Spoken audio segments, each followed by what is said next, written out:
noche. Muy bien. Entonces, empezamos nuestra reflexión. Como de costumbre, les pido un favor, estén atentos a que no se les active el micrófono, a menos que sea el momento de hacer alguna pregunta. Entonces, ahí sí pueden hablar, pero la idea es que podamos mantener el micrófono cerrado. Voy a colocar la pantalla, voy a compartir pantalla para iniciar nuestro diálogo. Ya está la pantalla siendo compartida. Muy bien. Iniciamos entonces con un repaso de lo que hemos dado hasta el momento. Estamos hablando de el curso de Satanismo y Exorcismo. Ustedes saben que mi nombre es Mauricio Gabriel Pareja Baiter. A modo de sumario de mis procesos de cualificación académica que reflejan que, por lo menos en teoría, soy apto para desarrollar este curso con conocimiento de causa. Entonces, vamos a continuar con esta historia que yo les mandé en el chat de WhatsApp. Voy a leerla en voz alta a manera de introito, a manera de una breve introducción de lo que estamos haciendo en este curso. Este es un relato del libro El canto del pájaro de Anthony de Melo, un sacerdote jesuita de la India que ya murió hace ya muchos años. La historia dice lo siguiente: el hombre se encuentra solo, perdido y lleno de temores en medio de este vasto universo. La buena religión lo hace audaz. La mala religión aumenta sus temores. Había una madre que no conseguía que su hijo pequeño dejara de jugar y regresara a casa antes del anochecer. De modo que para asustarle le dijo que el camino que llevaba a casa era frecuentado por unos espíritus que salían tan pronto como se ponía el sol. Desde aquel momento ya no tuvo problemas para hacer que el niño regresara a casa temprano. Pero cuando creció el niño, el muchacho tenía tanto miedo a la oscuridad, tanto miedo a los espíritus, que no había modo de sacarle de casa por la noche. Entonces su madre le regaló una medalla y lo convenció de que mientras llevara consigo esa medalla, los espíritus no podrían hacerle ningún mal en lo absoluto. Ahora el muchacho ya no tiene miedo alguno en adentrarse en la oscuridad, fuertemente agarrado a su medalla. La mala religión refuerza su fe en la medalla. La buena religión le hace ver que no existen tales malos espíritus. Iniciamos entonces nuestro diálogo recordando el propósito de nuestro curso: comprender el significado teológico y psicológico de la figura de Satanás, para identificar los aportes epistemológicos y metodológicos de la teología y de la psicología a la comprensión del problema del mal.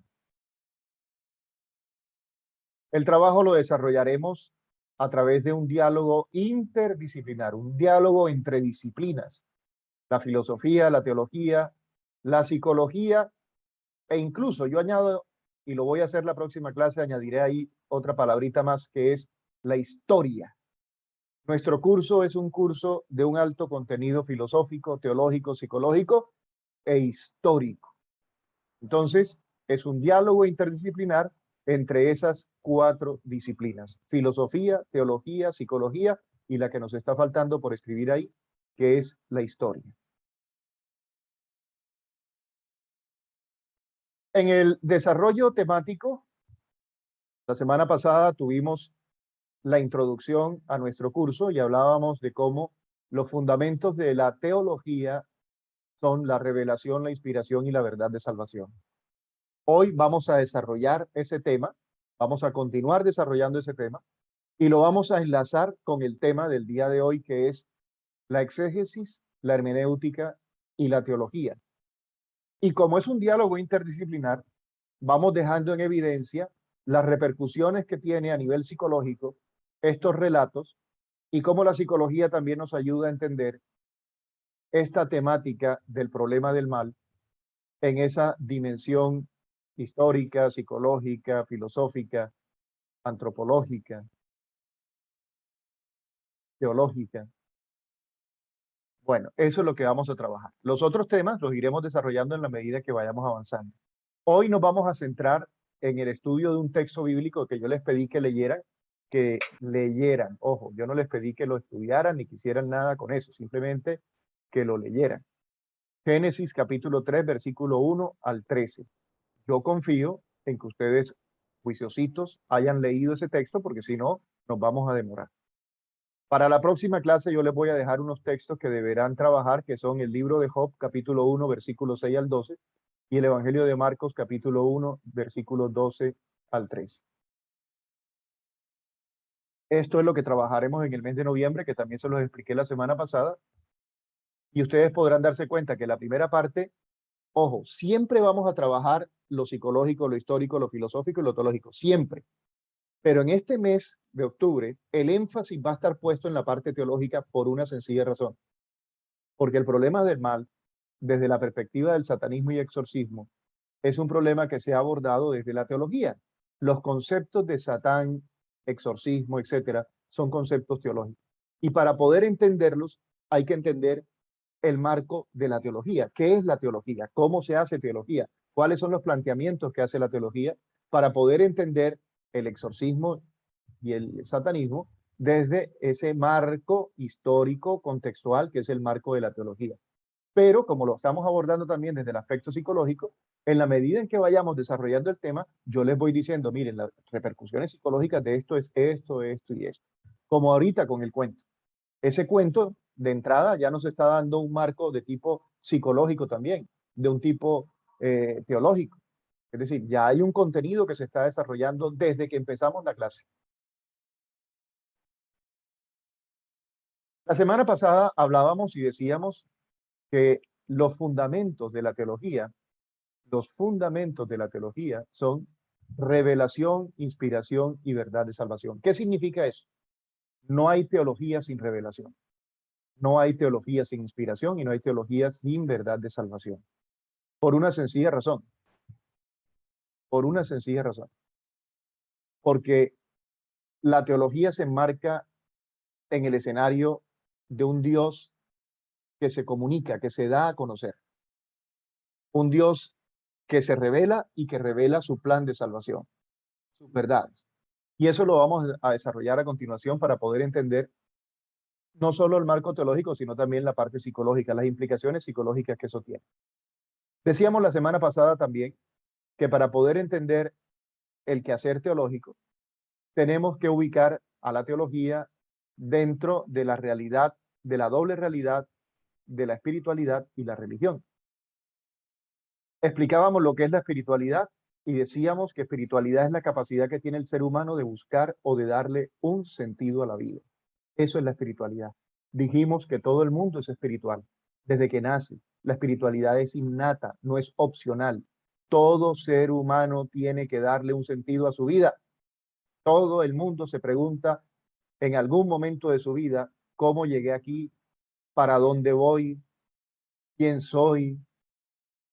¿Qué sentido tiene la existencia? Son preguntas profundamente humanas. En ese sentido, traigo aquí otra historia de Anthony de Melo que nos ayuda a entender bien lo que estamos diciendo. Anthony de Melo nos cuenta este relato. Le preguntaron al maestro, maestro, ¿qué es la espiritualidad? La espiritualidad, respondió, es lo que consigue proporcionar al hombre su transformación interior. Pero si yo aplico los métodos tradicionales que nos han enseñado los maestros, ¿no es eso espiritualidad? ¿Acaso espiritualidad no es poner en práctica lo que los maestros espirituales nos han enseñado? Y el maestro le responde, no será espiritualidad si no cumple para ti esa función. ¿Cuál función? La de proporcionar al hombre su transformación interior. Una espiritualidad que no te transforma interiormente no es verdadera espiritualidad. Y él lo explicaba con este ejemplo. Una manta ya no es manta si no te da calor. De modo ¿Que la espiritualidad cambie? Eso le preguntó el discípulo al maestro. Maestro, ¿la espiritualidad entonces va cambiando a lo largo de la vida? Y el maestro le responde, las personas cambian y también sus necesidades. De modo que lo que en otro tiempo fue espiritualidad ya no lo es hoy.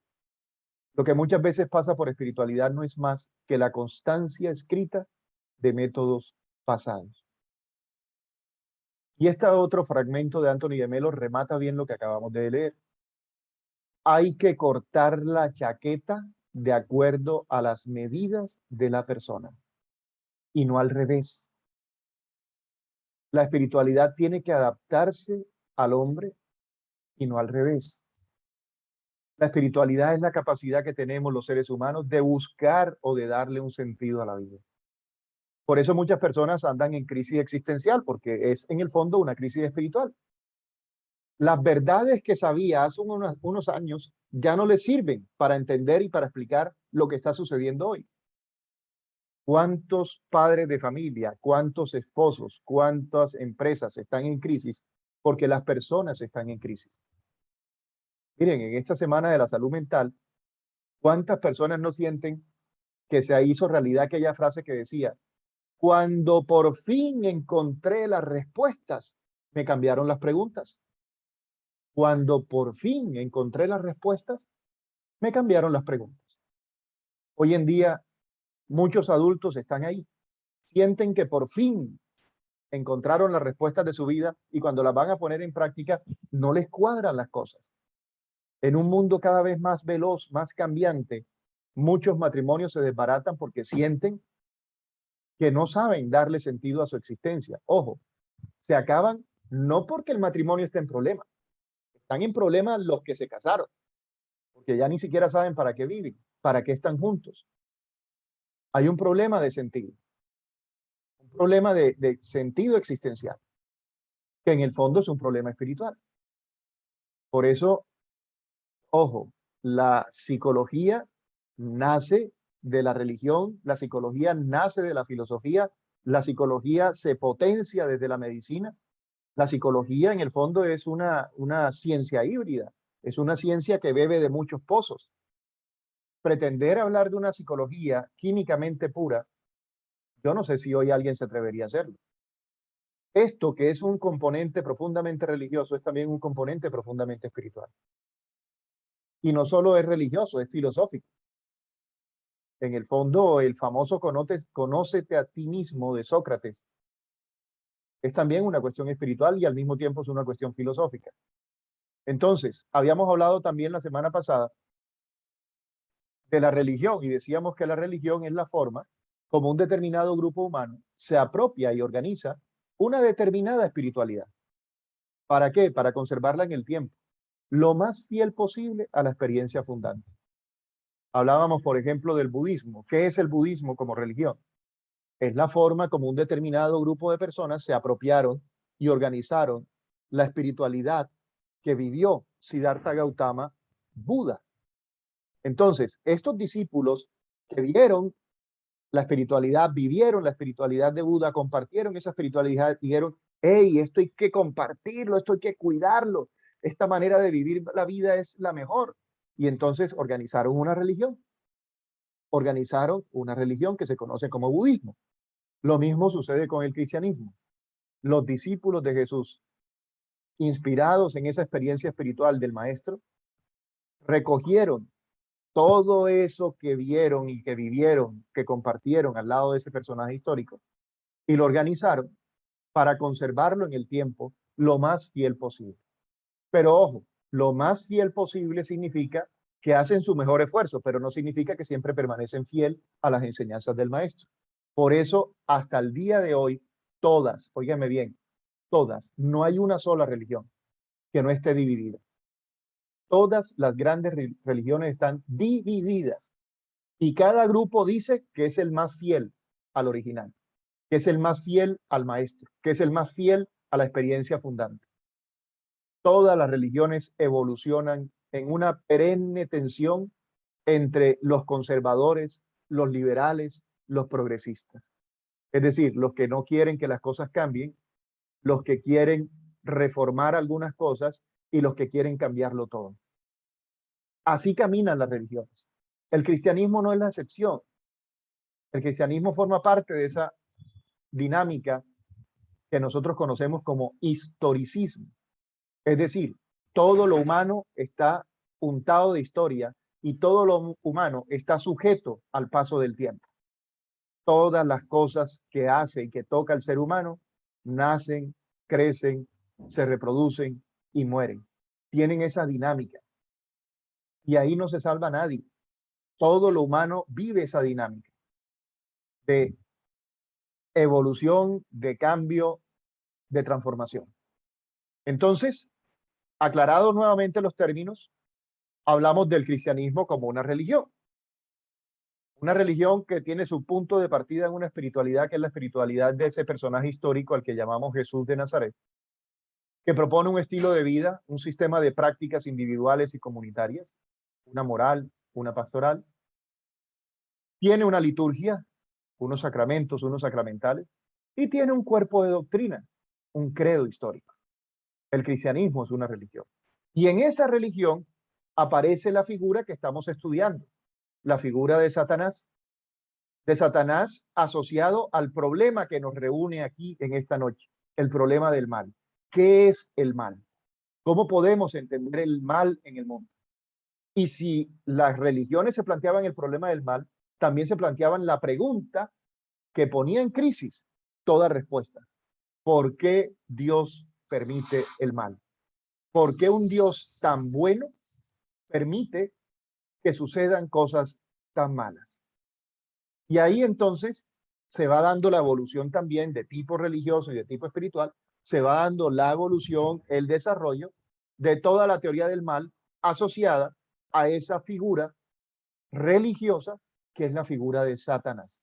Y por eso estamos aquí tratando de entenderla, por una sencilla razón, porque nos interesa la historia de la psicología en Colombia. Y en la historia de Colombia y en la historia de la psicología en Colombia, la figura de Satanás aparece desde la pisada de los españoles en nuestro territorio, desde que pisaron nuestro territorio.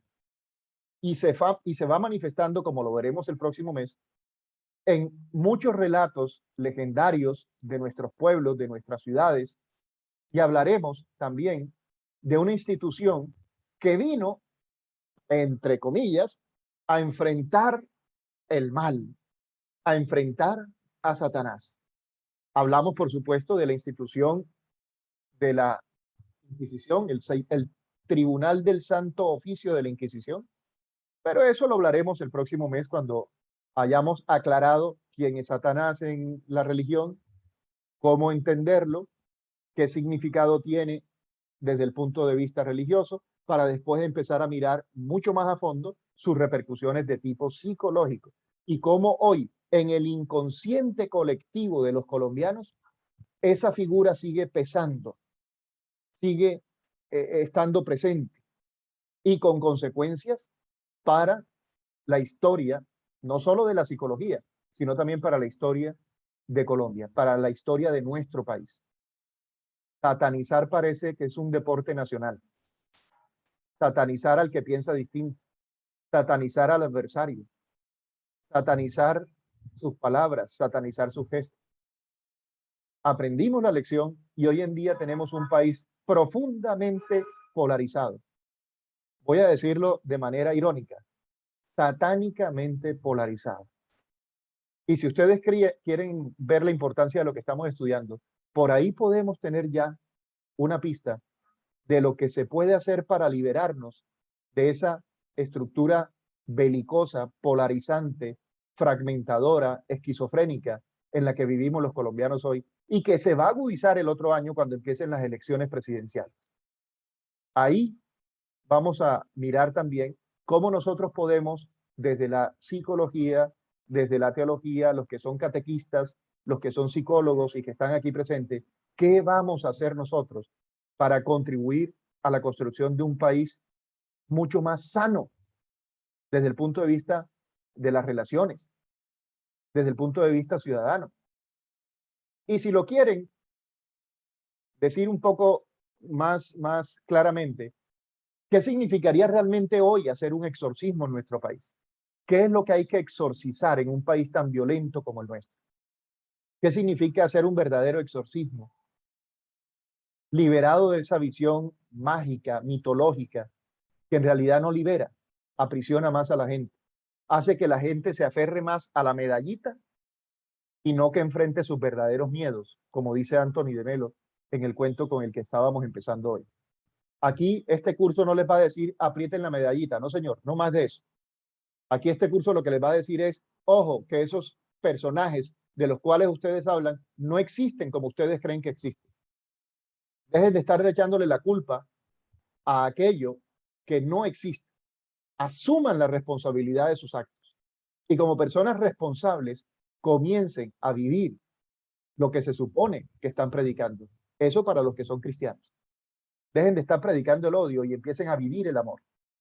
Y para los que son ateos, entiendan que tampoco pueden caer en la trampa ahora de satanizar a los cristianos, de aplicarle la misma moneda, el ojo por ojo, diente por diente. La Inquisición se dedicó a perseguir, ahora nosotros los vamos a perseguir a ustedes, en una actitud absolutamente irracional.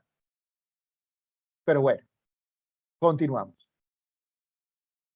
Les decía que los fundamentos de la teología católica son esos tres que ustedes ven ahí en la pantalla. No hay teología católica sin revelación, sin inspiración y sin verdad de salvación. Yo les pedí que leyeran esos tres numerales que ustedes ven ahí en un documento que sacó la Iglesia Católica a finales del siglo pasado, que se llamaba la Dei Verbum, la Divina Revelación, un documento que se encuentra en el inventario de documentos del Concilio Vaticano II. Ahí nos dice, en Dei Verbum Dios, Dei Verbum número 2, que Dios se revela. Y Dios se revela a través de su creación y Dios se revela también a través de la historia de salvación. Dios se revela en su obra, Dios se revela en la historia de los seres humanos. Dei Verbum 11 nos dice que lo que Dios le comunica al hombre a través de las escrituras, a través de la inspiración bíblica, es una verdad de salvación. Dios quiere que el hombre tenga vida y vida en abundancia, por lo menos esa es la versión cristiana de la historia. Entonces, en la Biblia, lo que los cristianos deben buscar son verdades que salvan, no verdades que condenan, verdades que liberan, no verdades que oprimen. ¿Qué tipo de verdad comunica la Biblia? Es una verdad religiosa, es una verdad de salvación. En la Biblia, la intención del autor bíblico no es revelar verdades científicas. Durante mucho tiempo se tomó la Biblia como un libro que decía la verdad en todos los campos. Poco a poco se fue desmontando esa estructura. Poco a poco se fue mostrando que esa no era la intención de la Biblia. Era una mala interpretación de las escrituras. Y vimos cosas tan absurdas como decir que la Biblia decía que Dios había creado el universo en 7 días, literalmente. Es decir, que se tardó 7 días en crear el universo y un universo estático, un universo así como lo tenemos hoy. Que los hombres éramos igualitos hoy a como éramos en el origen de los tiempos. Esa visión fundamentalista, porque así se llama, ese fundamentalismo bíblico fue altamente cuestionado desde los orígenes mismos del cristianismo. Los cristianos no eran fundamentalistas, ni es política de la iglesia promover el fundamentalismo. Es el resultado de algunas personas que impusieron su punto de vista y que lo impusieron también a sangre y fuego. Entonces, la Biblia es un libro religioso que no tiene como propósito comunicar verdades científicas, sino verdad de salvación. Cuando habla de Satanás, hay que entenderlo desde ese contexto. La Biblia no quiere revelar una verdad científica argumentando que existe un fulano que se llama Satanás y que ese fulano interviene activamente sobre las personas. No, no. La Biblia lo que está revelando es una verdad de salvación. Cuando uno encuentra la figura de Satanás diablo, Belcebú, Lucifer, etcétera, hay que leerla como lo que es. En el texto hay que interpretarlo en su contexto para sacar la verdad que me salva. Y eso es lo que vamos a hacer hoy. Les voy a mostrar con un ejemplo de cómo se hace eso. ¿Por qué? Porque si lo que hay que buscar es la verdad de salvación, entonces, ¿cómo hacemos para encontrar la verdad de salvación? Y la iglesia lo dice en el documento, en el Dei Verbum número 12, perdón. Ustedes debieron leerlo. Lo que yo estoy diciendo no lo estoy inventando yo, eso lo dice la iglesia. Dei Verbum número 12. ¿Cómo conocemos la verdad bíblica?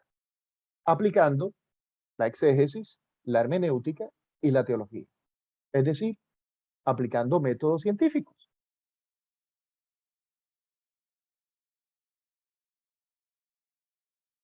Hablemos de cada uno de ellos. Cuando hablamos de exégesis, ¿a qué nos referimos nosotros? ¿Qué es la exégesis? Ya lo habíamos dicho la semana pasada. La exégesis es un procedimiento de validación del texto. La exégesis tiene como objetivo principal validar el texto que se va a estudiar. Es decir, qué tan fiel al original es la copia que tengo en mi mano. Porque si lo que yo tengo es una falsificación, la interpretación que yo haga será falsa desde el comienzo. Es decir, si yo estoy leyendo, por ejemplo, una carta y me dicen que esta carta fue una carta que le mandó Simón Bolívar, Sandra María, se te está activando el celular y estás rayando la pantalla, no sé qué hiciste ahí, pero apareció ahora una línea verde. Ten cuidado, voy a salir y a volver a conectar. Entonces, como les decía, si yo tengo en mis manos una carta que dicen que la escribió Simón Bolívar y voy a tratar de entender cuál era la posición de Simón Bolívar, por ejemplo, sobre los españoles, y empiezo a leer la carta, lo primero que tengo que asegurarme es que de verdad sea una carta a Simón Bolívar. Hey, si no es una carta a Simón Bolívar, entonces sería falso lo que yo pueda decir de esa carta alegando que es una carta de Simón Bolívar. Lo primero que tengo que asegurarme es que de verdad sea una carta de él, que de verdad refleje el pensamiento de él y de verdad lo haya escrito Simón Bolívar. Si no, ese documento no me sirve. Lo mismo, cuando nosotros vamos a estudiar un texto bíblico, hay que aplicarle los mismos métodos de estudio que se utiliza para cualquier obra literaria. Es decir, miren lo que está en el color naranja. Cuando uno va a estudiar la Biblia, uno tiene que aplicar las claves de lectura que nos ofrece la literatura, claves literarias. Pero también hay que aplicar las claves históricas. Es decir, hay que aplicar las herramientas que tiene la historia para verificar si el documento corresponde a la época en que se supone que lo escribieron. En la Biblia hay mucho texto que lo escriben poniéndole una fecha y que en realidad corresponde a otra fecha. ¿Sí? Entonces, ojo, hay que mirar las claves históricas y las claves teológicas. Cuando vamos a estudiar la Biblia, desde el punto de vista literario, desde el punto de vista histórico, desde el punto de vista teológico, hay que aplicar los procedimientos que cada una de esas disciplinas nos propone como correctos. En el caso de la exégesis, repito, la exégesis es el primer paso. Esto es como una carrera de relevos. Voy a interpretar un texto, lo primero que tengo que asegurarme es que el texto sea válido, que sea fiel, copia del original o lo más cercano a esa copia. Ni ustedes ni yo somos exégetas. Yo conozco algo del griego bíblico, no conozco del hebreo bíblico. He hecho ejercicios de interpretación aplicando un poco de exégesis desde el punto de vista del griego bíblico, pero no me considero un exégeta. ¿Cómo hacemos el común de los mortales para trabajar esa parte? Hombre, confiamos en el trabajo de los exégetas. La Biblia que usted tiene en su casa es el trabajo de unos exégetas. Hay Biblias que son serias, la iglesia y los científicos las consideran como Biblias exegéticamente confiables. Y una vez que uno empieza a trabajar ese documento, la siguiente pregunta que se hace el exégeta es, ¿qué tan fiel es esta copia al texto original? Primer punto, exégesis. Segundo punto, hermenéutica. Hermenéutica, ¿qué es? Es la actualización, perdón, es la interpretación del texto. Es un procedimiento de interpretación. Ya tengo el texto, es un texto confiable, ahora lo voy a interpretar. ¿Qué trato de interpretar ahí? ¿Qué trato de entender? ¿Cuál era la intención del autor? Y para eso yo me hago esta pregunta. ¿Qué le quiso decir el autor de ese texto a la gente a la que le estaba escribiendo? ¿Cuál era el mensaje que le quería decir a la gente de su época? No a la gente de hoy, a la gente de su época. Eso es la hermenéutica. La hermenéutica es interpretación. Y por último, viene el trabajo del teólogo. ¿Qué es lo que hace el teólogo? Actualiza el texto. Su tarea es indagar en torno a la actualidad de ese mensaje. La pregunta que se hace el teólogo es, ¿qué nos puede decir el texto a nosotros hoy? Ese texto, ¿en qué me ayuda a interpretar mi vida actual, la realidad actual? Entonces, ¿cómo podemos encontrar la verdad de salvación que nos trae la Biblia? Aplicándole la exégesis, la hermenéutica y la teología. Eso es lo que nos dice el Concilio Vaticano II en ese documento del capítulo, perdón, del numeral 12 de la Constitución Dogmática de Iberbo. Vamos ahora al último punto que yo les mencioné ahí, exégesis, hermenéutica y teología. Entonces, la teología, es decir, la actualización del texto, es la que nos ha generado todos estos problemas en torno a la figura del diablo. ¿Por qué? Porque hay mucha gente que ha hecho actualizaciones mal hechas. Han actualizado el texto de una manera errónea. El diablo en el texto tal significa tal cosa.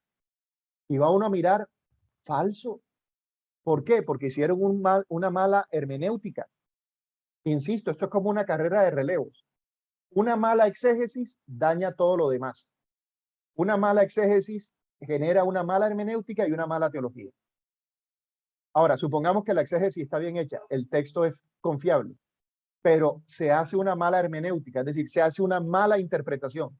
Cuando se hace una mala interpretación, la teología también va a estar mala, va a estar equivocada, porque es una carrera de relevos. Como en las carreras de relevos hay un palito que se llama testimonio. El corredor viene y se lo entrega la mano al corredor que sigue. Y este sale corriendo, da la vuelta y después que da la vuelta viene y pum, se lo entrega a otro. Entonces, eso es la carrera de relevos que tenemos acá.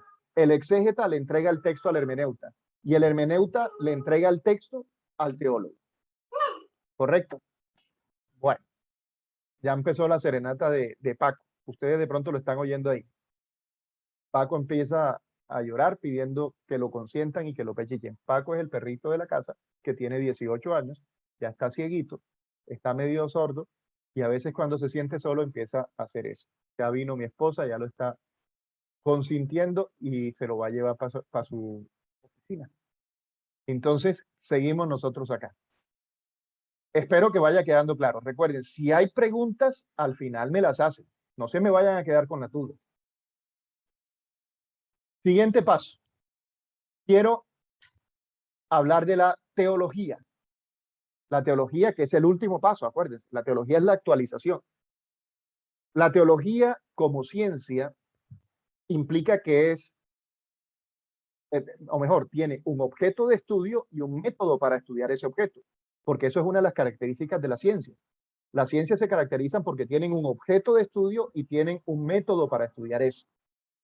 ¿Qué es la teología en términos actuales?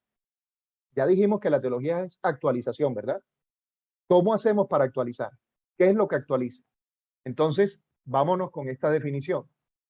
La teología es la reflexión crítica de la praxis histórica a la luz de la fe. Qué cosa tan rara, ¿verdad? Pero qué cosa tan sencilla. Lo que hace la teología es reflexionar críticamente la vida. Critica, analiza, trata de entender la vida. ¿Cuál vida? La tuya, pero a la luz de la fe. Es como si le pusiera un reflector para que tú puedas ver bien tu vida. Eso es lo que hace la teología.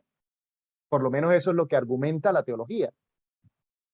trata de que tú puedas entender tu vida desde tu experiencia de fe.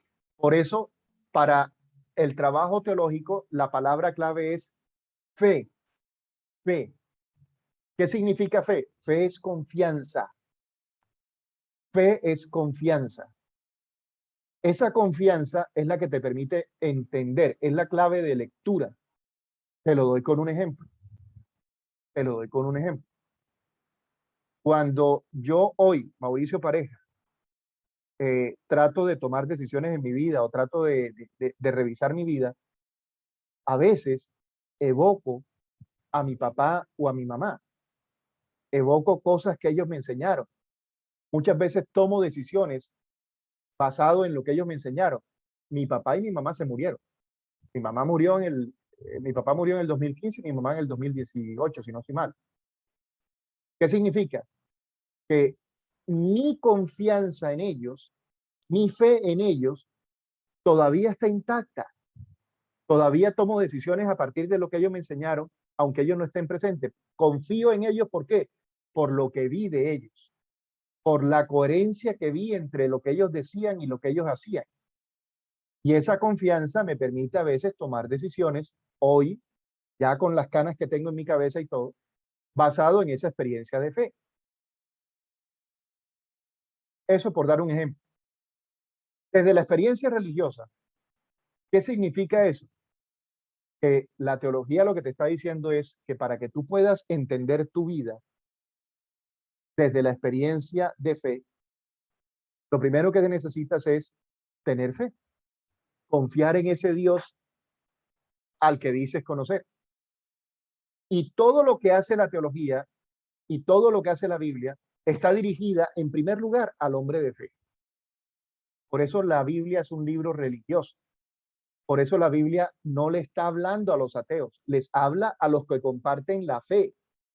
Por eso cuando se va a entender a la figura de Satanás está en un contexto de fe.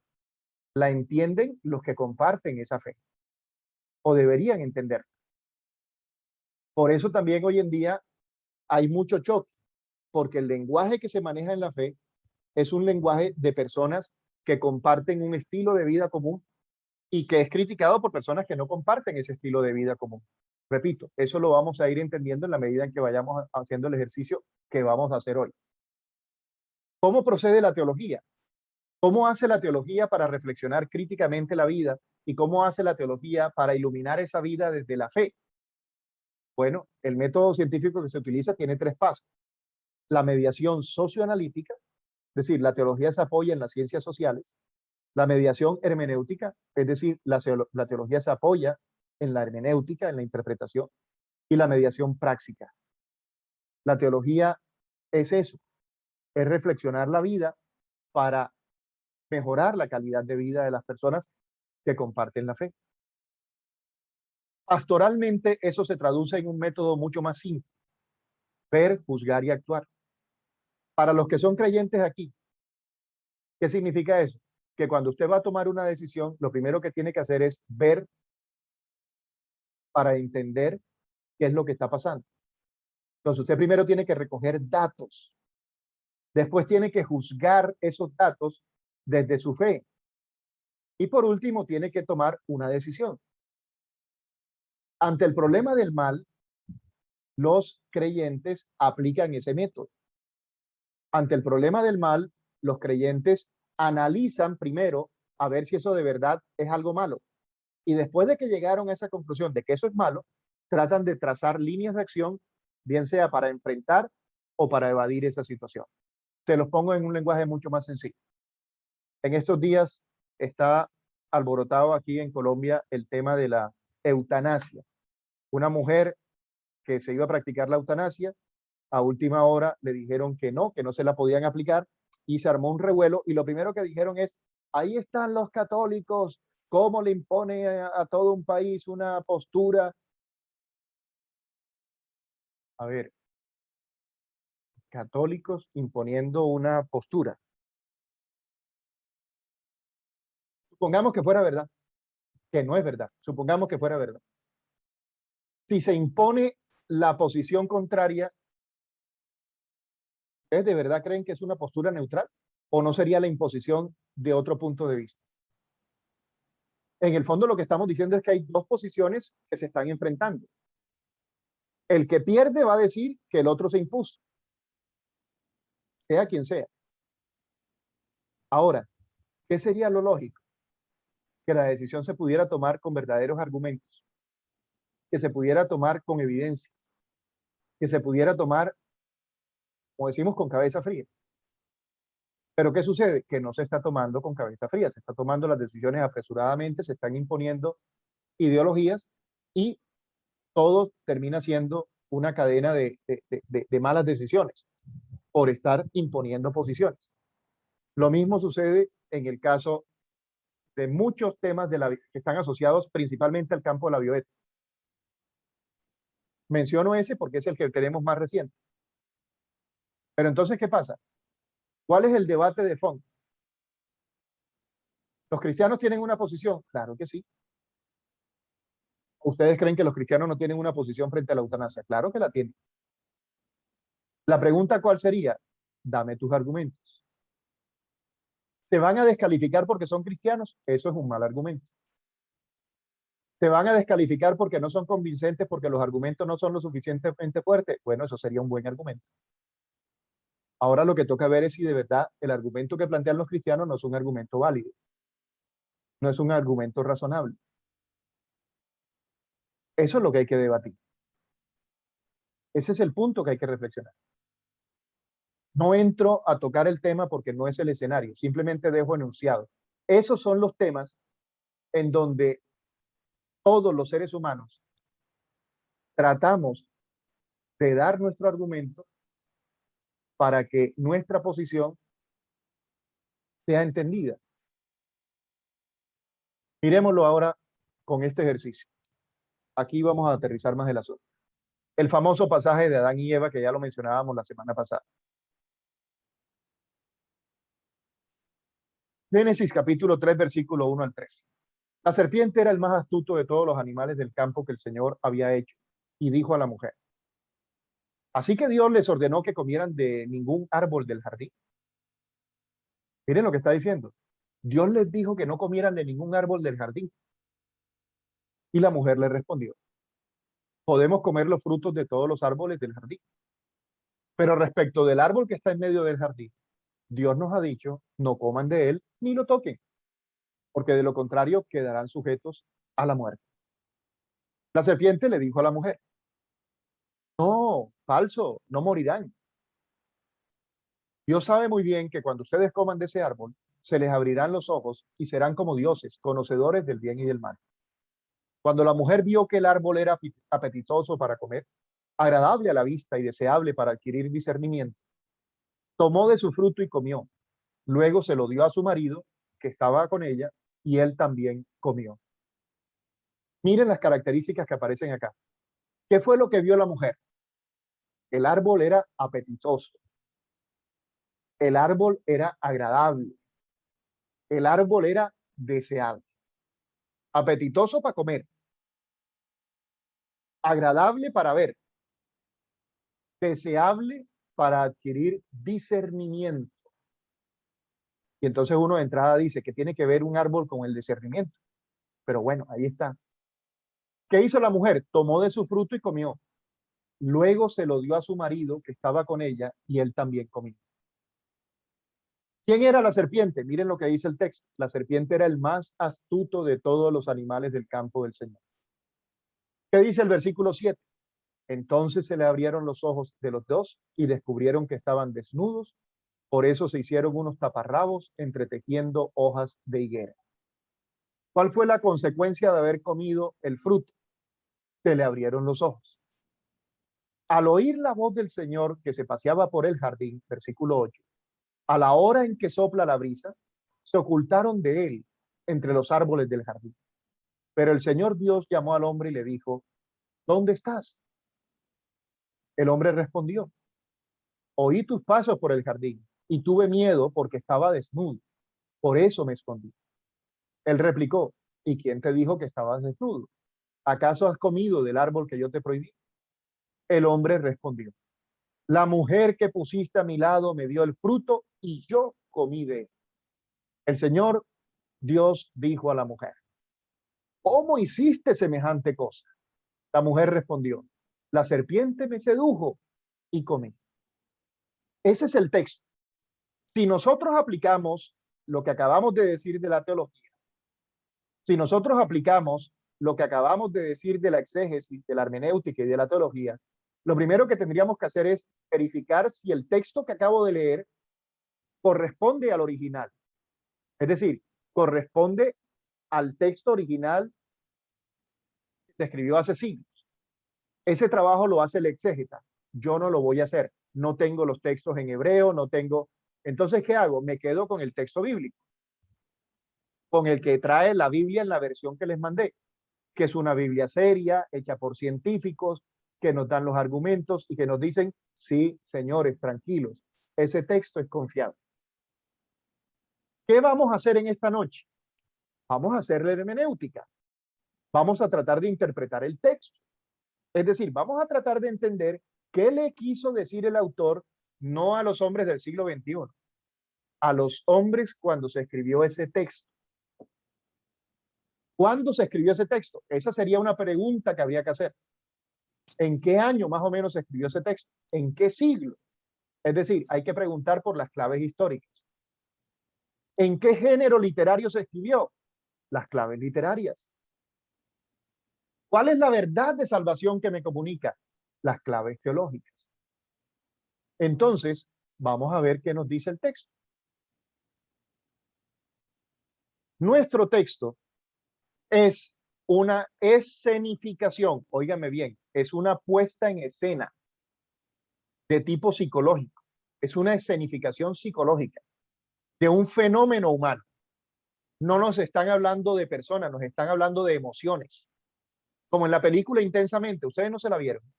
En la película Intensamente, ¿qué es lo que hacen? Una escenificación psicológica de las emociones. Aparece la alegría de color amarillo, aparece la tristeza de color azul, aparece el asco de color verde. Así aparece en la película Intensamente, se las recomiendo. Esto que ustedes leen en ese texto es igualito que en la película Intensamente. Es una escenificación psicológica de un fenómeno humano. En la película Intensamente, la escenificación es de las emociones, las 5 emociones básicas. En el relato del Génesis, lo que nos están escenificando es un fenómeno humano que se llama conciencia moral. La historia es una puesta en escena. El relato es una puesta en escena de cómo funciona la conciencia moral. En la fábula, porque en el fondo es una fábula, hay una culebra que habla. En esa fábula, todos son personajes y siempre dejan margen a la pregunta, ¿con quién me identifico yo? Es decir, cuando tú lees ese tipo de narraciones didácticas, el objetivo del cuento siempre es que tú te trates de identificar con alguien de la película, con alguien del cuentecito. ¿Con quién te identificas más en ese cuento? ¿A quién te pareces más? ¿Quién te cae mejor? ¿Adán? ¿Eva? ¿La serpiente? ¿Dios? Y miren lo curioso. Normalmente la gente cuando lee ese texto lo primero que se le ocurre decir es la serpiente es el diablo. Porque en la Biblia la serpiente siempre representa el diablo. Una de las cosas que vamos a ver ahorita. Falso, falso, falso. La serpiente no siempre representa al diablo en las escrituras. Es más, hay un texto bíblico donde Jesús le dice a los discípulos, sean mansos como palomas. ¿Y qué es lo que dice? A ver, los que han leído la Biblia, ¿qué dice después Jesús? ¿Alguien que abra el micrófono? Los catequistas que están aquí. Hábiles como Y la astuto como la serpiente. serpiente. Astutos como la serpiente. Astutos como la serpiente. Ahora, ¿tú qué crees que te está diciendo Dios? ¿Hay que ser buenos como paloma y malos como culebras? No, hombre, eso no tiene seriedad, eso es una pésima interpretación. Sean mansos como palomas y astutos como la serpiente. Y mira que Jesús, muchos siglos después de ese texto que acabamos de leer, utiliza a la serpiente con el mismo valor simbólico. la astucia. Acuérdense, así empieza Génesis capítulo 3. La serpiente era el animal más astuto. Entonces, en la fábula, todos son personajes, hasta Dios es un personaje. Y siempre dejan al margen la pregunta: ¿con quién te identificas tú más? En el contexto histórico y en el contexto literario, ese tipo de relatos didácticos, ojo, es un relato didáctico, no se confundan, no es un relato histórico. Ahí no te están contando una historia, ahí te están echando un cuento que es distinto. Es decir, es un cuento, es un relato en el que te tratan de explicar lo bueno y lo malo. Con esa fábula, lo que te están diciendo es eso. Como en el cuento de Caperucita Roja, que es otra fábula. El lobo habla, por ejemplo, habla con Caperucita. Entonces, es decir, un mensaje sobre lo bueno y lo malo, como en la fábula de Caperucita Roja. Yo les mandé el cuento de Caperucita Roja. Yo no sé si lo vieron, debieron leer para que refrescaran la memoria los que no se Sí, acuerdan sí lo vi. cómo es el cuento de Caperucita. O como en las fábulas de Esopo y Samaniego, por ejemplo. ¿No se acuerdan ustedes que todas esas fábulas tenían una historia bien bonita, didáctica, y al final decía moraleja? ¿Qué es la moraleja? La enseñanza. ¿La enseñanza sobre qué? Sobre lo bueno y lo malo. ¿Qué es lo bueno y qué es lo malo? Ese relato del capítulo 3 del Génesis no es un relato histórico como lo entendemos hoy. Es un relato histórico como lo entendían la gente de aquella época. Es decir, es una narración didáctica que quiere dejarte una enseñanza sobre qué es lo bueno y qué es lo malo. En este caso, nos está hablando sobre la conciencia moral, como en el cuento de Caperucita Roja. ¿Qué es lo que lo hace diferente a Caperucita Roja? Que está en un libro que los cristianos consideran que es palabra de Dios. Es decir, no se puede comparar con el cuento de Caperucita Roja. ¿Por qué? Porque este cuento está contado con con el beneplácito de Dios, digámoslo. Es decir, está dentro del contexto de las Sagradas Escrituras y tiene un mensaje de salvación para la gente que cree en Dios. Por eso es distinto para los cristianos. Por eso yo no estoy diciendo que sea igual el cuento de Adán y Eva y la serpiente al cuento de Caperucita. Estoy hablando literariamente. Literariamente son exactos, son igualitos. Igualitos. Caperucita Roja y este cuento de la Biblia. ¿Sí? Literariamente hablando, teológicamente no son iguales, no son equiparables. Porque para los cristianos ese cuento es palabra de Dios. Caperucita no es palabra de Dios para los cristianos. Seguimos entonces. Ojo, ¿cómo podemos entonces encontrar la verdad de salvación en Génesis 3, capítulo 1 al 13? Bueno, miremoslo. Ya lo hemos dicho. Exégesis. ¿Qué nos dice la exégesis? Este trabajo lo hacen los exégetas, no nosotros, los que hicieron la traducción del texto. El texto que usamos es un texto confiable, fiel al original. Presenta una estructura narrativa simple. ¿Qué significa una estructura narrativa simple? Iniciación, nudo, desenlace. Corresponde al género de una fábula en la que se relata un mito etiológico. ¿Qué es un mito etiológico? Donde nos están contando cómo se originó algo. Y en este caso nos están diciendo cómo se originó el mal en el mundo.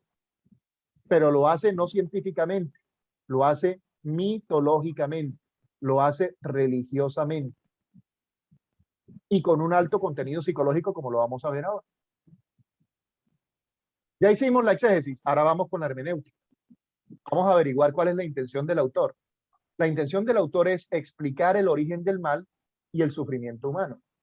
Como todo mito, pretende explicar los acontecimientos presentes como si tuviesen su origen en una acción primigenia de un pasado remoto. Es decir, ese cuento da la sensación de que nos están contando algo que pasó hace siglos, pero en realidad no nos están contando algo que pasó hace siglos. Ese cuento nos está contando algo que pasa todos los días en la cabeza de los seres humanos. Todos los días los seres humanos nos estamos preguntando qué es lo bueno y qué es lo malo. El origen del mal, desde esta perspectiva, es el resultado de la desconfianza. Si fe es confiar, el pecado del que tiene fe es no creer, es desconfiar. Ellos desconfiaron de Dios y pusieron su confianza en la serpiente. Eso generó la desobediencia. El pecado original no es la desobediencia, el pecado original es la desconfianza. Dejaron de creerle a Dios. Desde el texto bíblico se infiere que la tarea moral del hombre no consiste en decidir qué es lo bueno y qué es lo malo, sino en discernir qué es lo bueno y qué es lo malo. La razón es muy sencilla. Dios es el creador desde el punto de vista de la fe. Si Dios es el creador, Él puso las reglas. Él es el que decide qué es lo bueno y qué es lo malo. Por ejemplo, matar es malo desde el punto de vista religioso. El ser humano no puede tomar la vida de otro, por lo menos no desde el punto de vista bíblico. Cuando el ser humano mata por la razón que sea, defensa propia como sea, siempre está haciendo algo malo. La defensa propia lo que va a hacer es disminuir el nivel de responsabilidad del individuo, pero nunca matar a otro desde el punto de vista bíblico va a ser algo que se considere bueno.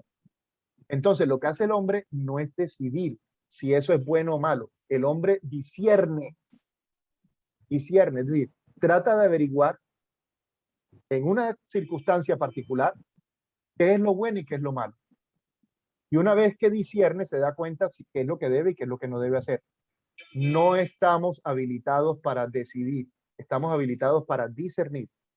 Una vez que usted discierne y se da cuenta, esto es lo bueno, entonces toma la decisión. Ahí sí puede decidir, voy a hacer lo bueno, voy a hacer lo malo.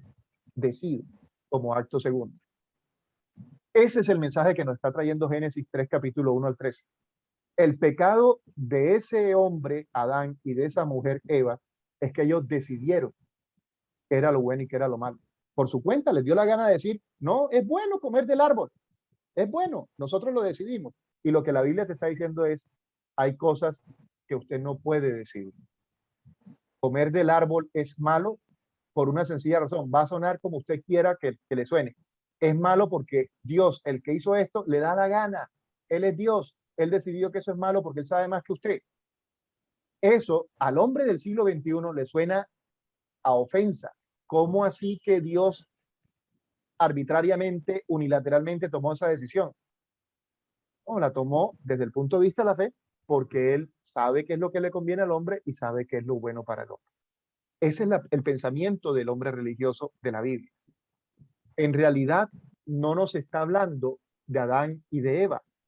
El texto nos está hablando de ti y de mí.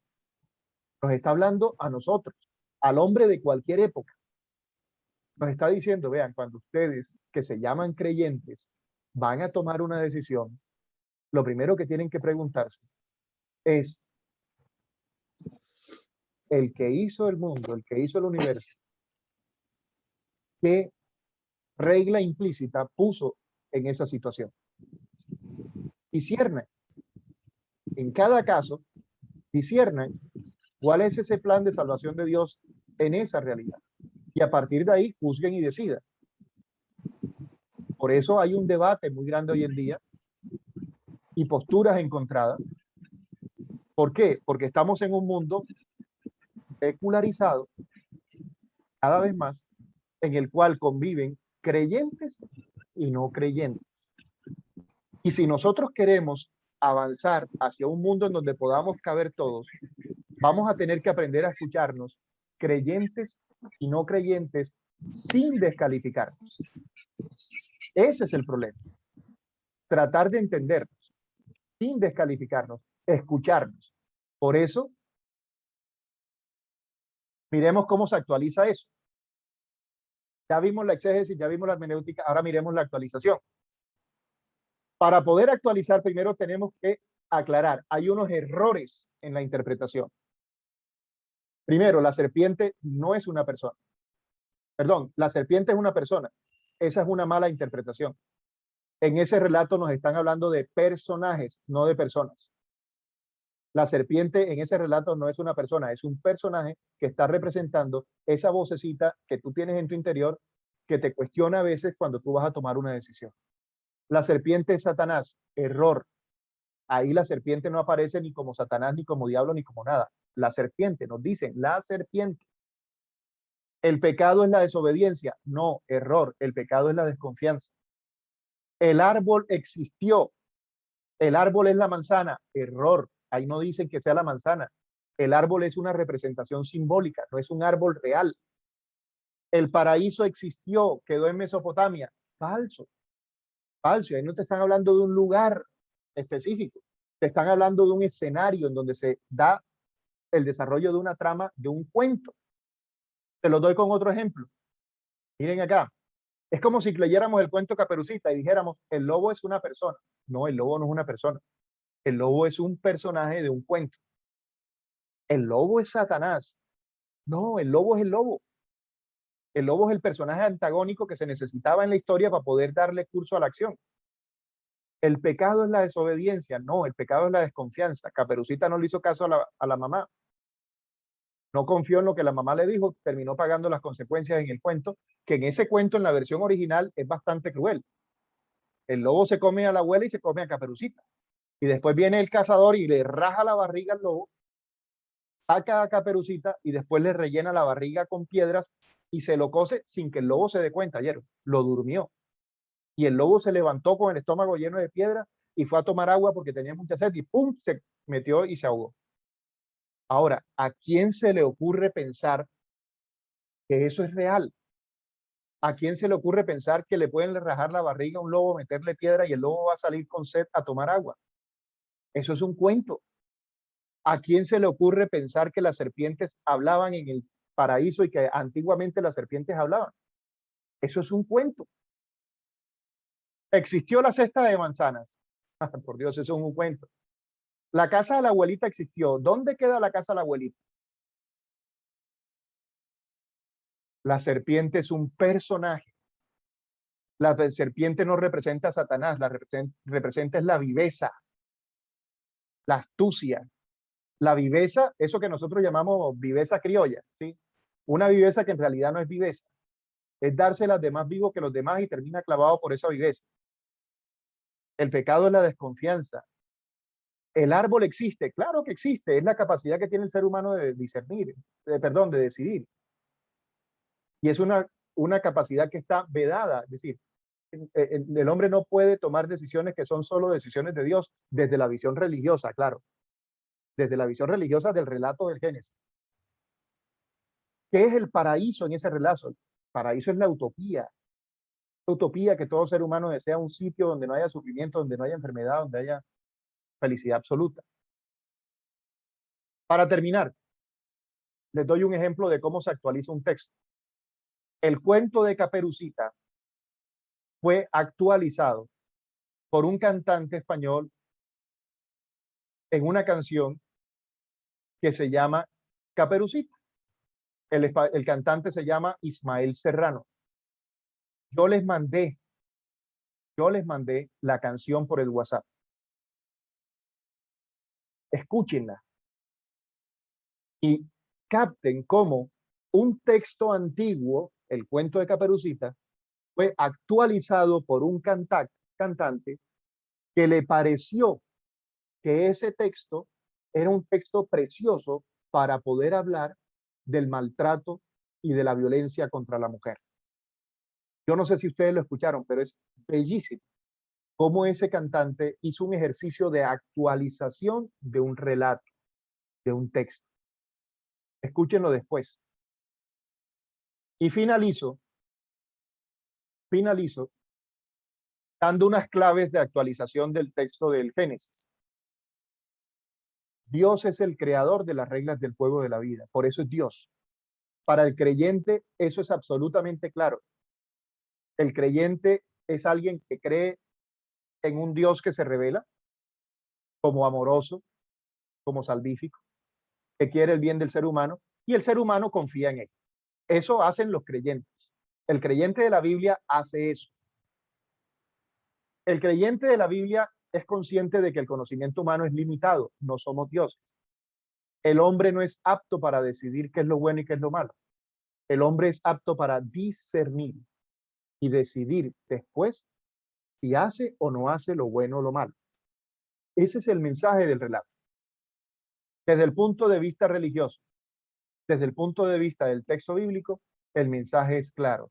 El origen del mal en el mundo es el resultado de un acto de soberbia humano que lo puso de espaldas a un Dios que lo quería feliz. Confió más en la serpiente que en Dios, con todo lo que significa la serpiente, en ese diálogo psicológico interno. Ese es el mensaje del libro del Génesis. A partir de ese mensaje, nosotros vamos a ir descubriendo cómo la figura literaria de Satanás aparece como ese personaje que todos los días en nuestra cabecita nos está haciendo que cuestionemos nuestras decisiones. En la época de los Picapiedras había un personaje que se llamaba Gazú, que se le aparecía a Picapiedra aquí en la cabecita, y a veces aparecía un Gazú rojito y un Gazú de otro color. Un Gazú bueno y un Gazú malo. Es decir, como un diablito y un angelito, ¿sí? Que le decía qué es lo bueno y qué es lo malo. Esos son representaciones de tipo literario. ¿Representaciones de qué? De aquello que sucede siempre en la mente de los seres humanos, de la antigüedad y del tiempo presente. Tarea. Vamos a mirar eso en el libro de Job y en el Evangelio de Marcos. Para la próxima semana van a echarle un vistazo a esos dos textos. ¿Por qué? Porque ahí sí ya nos hablan de Satanás. Ahí sí ya aparece el personaje. Ahora todavía no apareció. Apareció la serpiente. Y ya les dije, la serpiente como símbolo de la viveza, de la malicia indígena, si quiere, de esa viveza criolla. Esa es la serpiente en ese relato que leímos hoy. En el texto que leeremos la próxima semana, ahí sí ya aparece la figura de Satanás, pero se van a llevar una sorpresa, porque ese Satanás que aparece ahí no es el Satanás de Hollywood, no es el Satanás que nos vendió la Inquisición. ¿Quién es Satanás para el libro de Job y para el Evangelio de Marcos? No se lo pierdan el próximo episodio, la próxima semana, a la misma hora, por el mismo canal. 8 de la noche, 10 minutos. Es momento para las preguntas. Me quedo con los preguntones que quieran conversar. Los que ya tengan otros compromisos, los entiendo. La grabación se las haré llegar para que lo puedan volver a revisar y espero que haya quedado claro lo que he querido manifestar hoy. Cuando uno va a interpretar un texto bíblico, uno tiene que hacerle exégesis, hermenéutica, teología, validar el texto, interpretar el texto, actualizar el texto. En el caso del libro del Génesis, el texto que veíamos es un texto confiable, cuya interpretación nos está diciendo que, bueno, ya Neyit tiene preguntas. Muy bien, Neyit. Ese texto nos está diciendo que la intención del autor es mostrarnos desde el punto de vista de la fe que el mal comienza cuando el hombre se aleja de su creador. ¿Por qué? Porque es un libro religioso y le está hablando a gente religiosa, a gente creyente. La figura de Satanás no aparece, por lo menos no como se conoce tradicionalmente. Vamos con Nayib y su pregunta. Después está Juan Coronado, que levantó la mano, y luego Tania. En ese orden les pido por favor que me ayuden con la respuesta, con las preguntas. Nayib, te escuchamos. No te escucho, Nayib. Nayib, abre el micrófono porque si no, no te podemos escuchar. Bueno, Nayib tiene la mano levantada, el micrófono cerrado, no lo escuchamos. Juan Coronado, te escuchamos, por favor. Tú habías levantado la mano y ahora se te bajó. No, yo te hice, hola, ¿cómo estás? Ah, ok, perfecto. Yo te estaba haciendo dedo arriba, dedo arriba. Ah, bueno, vale. Vamos con Tania. Tania, te escuchamos. Hola, buenas noches. Hola, buenas noches con todos. Quería preguntar ¿por qué siempre en el transcurso de algunas culturas, ¿verdad? Ha habido un relato similar a lo que se presenta en la Biblia? Tengo entendido que en algunas culturas siempre hay la misma imagen, el mismo relato, ¿verdad? ¿Qué significa? ¿Que se copiaron? ¿Cómo es posible que haya tanta coincidencia desde una cultura hacia otra civilización, otra manera de pensar? Solamente cambian, como quien dice, los personajes, pero siempre hay esta misma situación del origen del hombre, el origen del ser humano, se presenta de la misma manera. ¿Por qué? Tania, ¿en Ecuador existe la leyenda de La Llorona? Por supuesto, es una de las leyendas, lo mismo Aquí que el hay una Quintín. canción muy bonita, antigua, yo no sé si los jóvenes la conozcan, que decía, en las calles de En la calle Tamalameque, de Talamanca, dice que sale una llorona la loca, llorona loca que sale que, por aquí, que que sale sale por por allá. allá. Correcto. ¿Tú sabes dónde queda Tamalameque, Tania? No, ¿Cierto que no? Y ahí también está la leyenda de La Llorona. Fíjate tú. ¿De dónde salió la leyenda de La Llorona? En México conocen a La Llorona también.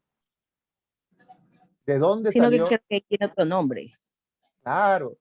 Pero entonces, ¿a qué se refiere la leyenda de La Llorona? ¿Por qué hay esas similitudes? ¿Por qué hay eso? Eso no es nuevo, eso ha pasado siempre y por muchas razones. ¿Sí? Cosas tan curiosas como, por ejemplo, ¿por qué hay pirámides en Egipto y hay pirámides ¿en dónde es que es? En México. ¿Por qué En pirámides? México, en Ecuador, En Ecuador. en Cusco, claro. Ajá, Aquí también nosotros tenemos una especie de pirámides, ¿sí? Algo semejantes, ¿no? Que claro, son, bueno, aquí a nivel de la costa hay las tolas, ¿verdad? Que eran así mismo como elevaciones donde enterraban a los indígenas, a los aborígenes ese entonces, pero también hay en otras partes, como por ejemplo Ingapirca, que está en ajá, Azogues. sí, Nosotros también tenemos algunas culturas, ¿verdad? Que no se sabe por qué, pero tienen el mismo relato se repite y no eran cristianos y tienen un relato similar a lo que fue el Génesis, ¿no? Entonces, si sí. usted sabe de eso, me gustaría saber por qué, ¿Tú cuál has es ido a la playa Claro, y cuando niña ibas a la playa claro, y has jugado con arena en la playa? claro, ¿Has hecho castillos en la arena? ujú, claro, por supuesto. ¿Y tú crees que todos los que van a la playa cuando empiezan a jugar no suelen hacer los mismos huequitos y las mismas cosas en la playa? En mayor o menor grado creo que sí, por lo menos los niños que hemos sido niños, porque ahora Claro. los pelados no van a la playa a jugar, te cuento.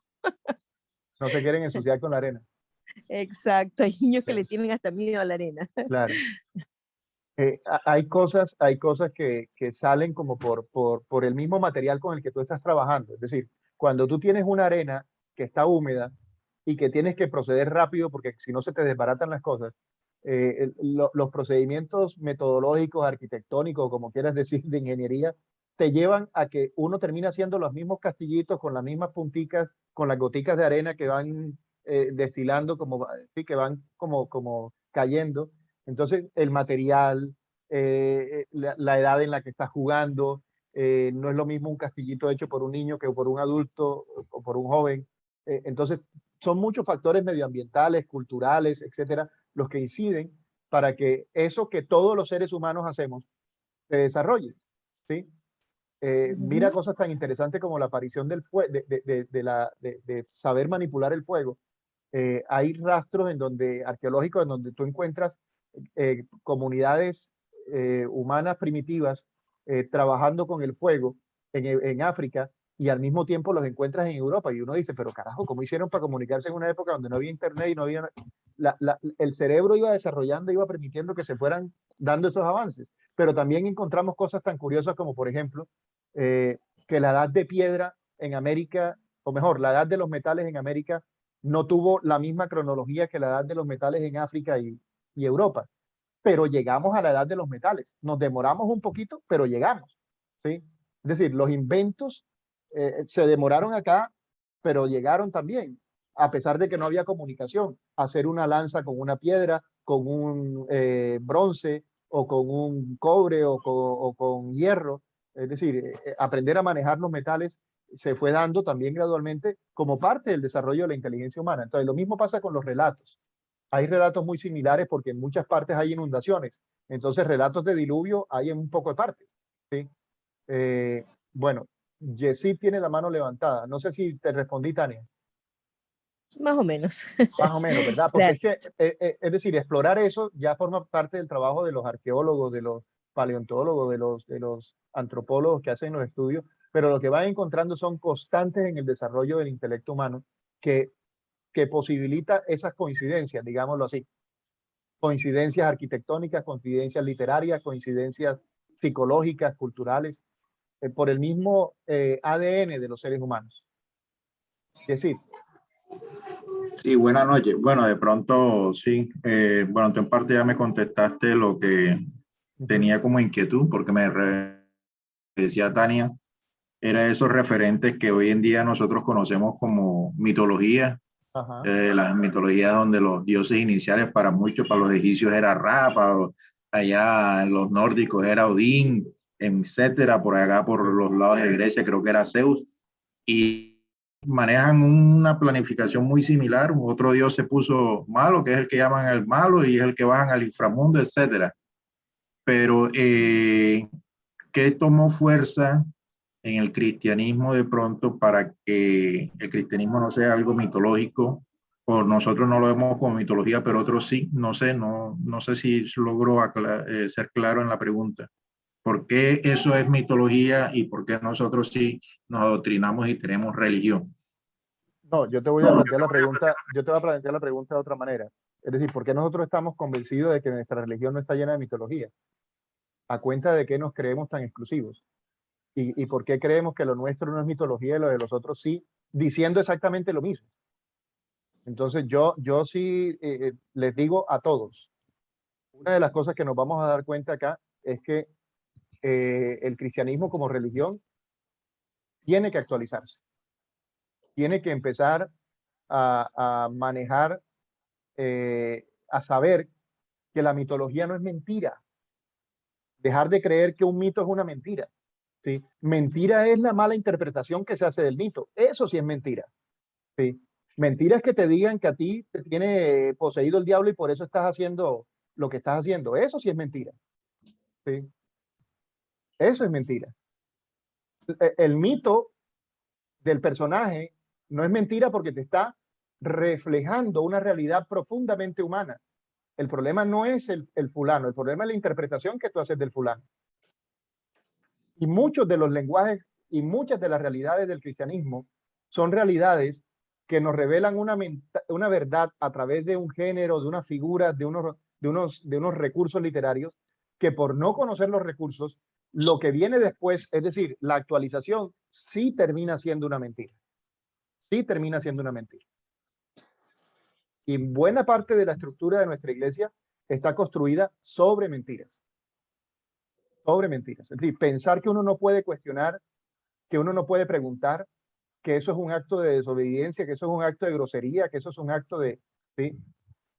Hombre, vuelvo y digo, semejante mentira nos tiene fregados. Mentiras, ¿sí? Como decir, por ejemplo, que el celibato es una disposición divina. Falso. El celibato es una disposición disciplinar de la iglesia. No es obligatorio el celibato en la iglesia. Se volvió obligatorio como una disposición disciplinar. Ah, que es una disposición disciplinar y que la iglesia puede decidirlo. Sí, claro. La iglesia sí puede tomar la decisión de decir los curas que se vayan a ordenar tienen que ser célibes. Claro, es una decisión de tipo disciplinar que pueden tomar las autoridades de la iglesia. Pero así como las toman, también la pueden quitar. Así la pueden quitar también. Si ustedes quieren entender por qué tenemos los problemas de pedofilia y de pederastia en la iglesia hoy, yo le atribuyo en mayor medida al problema del celibato como un recurso anacrónico dentro de la iglesia. Una imposición anacrónica. Que hay un riesgo terrible de que la iglesia se acabe. Bueno, yo pregunto, ¿en quién creen ustedes, los que son creyentes? ¿Ustedes creen que de verdad la fe en Dios depende del celibato? ¿Que la iglesia se va a acabar el día que quiten el celibato?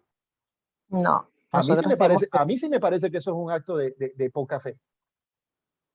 Y de poca fe que está permitiendo que en los seminarios se vaya en contra precisamente de lo que se supone que sería un atributo para el bien de la iglesia. Yo no les hablo solamente de la pedofilia y de la pederastia. La cantidad de sacerdotes que tienen doble vida hoy, que tienen mujer, que tienen hijos, que tienen familia y que se lucran de las parroquias. El día que hagan una investigación de esas, ese día más de uno va a salir corriendo perdiendo la fe.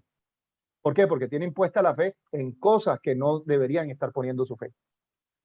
Así es verdad. Ese es el problema.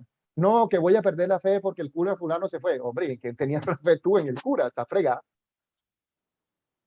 Está fregado.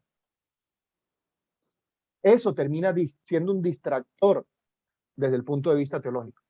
Ahora, desde el punto de vista psicológico, hablo como psicólogo, no se imaginan la cantidad de problemas psicológicos que le implica a un sacerdote tener una doble vida de esa. ¿Cuántos sacerdotes de verdad están sufriendo? ¿Cuántos sacerdotes buenos de verdad terminan arrastrados y abandonados y vistos como personas de segunda categoría cuando toman la decisión de retirarse? ¿Sí? La iglesia va a tener que hacer cosas serias para hacer más humana la vida, ¿sí? Para hacer más cristiana la vida. No significa tampoco que el día que quiten el celibato obligatoriamente se acabaron los problemas de la iglesia. No, hombre, no somos ingenuos. No somos ingenuos. Aparecerán problemas nuevos, pero tendrá por lo menos mucha más franqueza lo que se está haciendo, mucha más sinceridad lo que se está haciendo. Insisto, si estamos viendo el tema de satanismo y exorcismo, una de las formas como se manifiesta la figura literaria de Satanás es como el padre de la mentira y como un infundidor de miedo. El diablo mete miedo y por ese miedo la gente toma malas decisiones. La gente toma malas decisiones, incluyendo la gente de la iglesia. Se lo pongo más sencillo. Se lo pongo más sencillo. Por el miedo a tomar decisiones, la iglesia se está quedando en una encrucijada terrible. La encrucijada de que está dando unos mandatos y unas órdenes que nadie cumple. Miren nomás el tema del control natal. Durante muchos años la iglesia defendió una estructura agraria de la familia. ¿Qué es una estructura agraria? Cuando la familia vivía en el campo, cuando la familia vivía, una familia aquí y la otra familia lejísimo en el otro lado. En esa estructura agraria, que todavía está vigente porque hay muchos sectores de nuestra población que viven en el campo.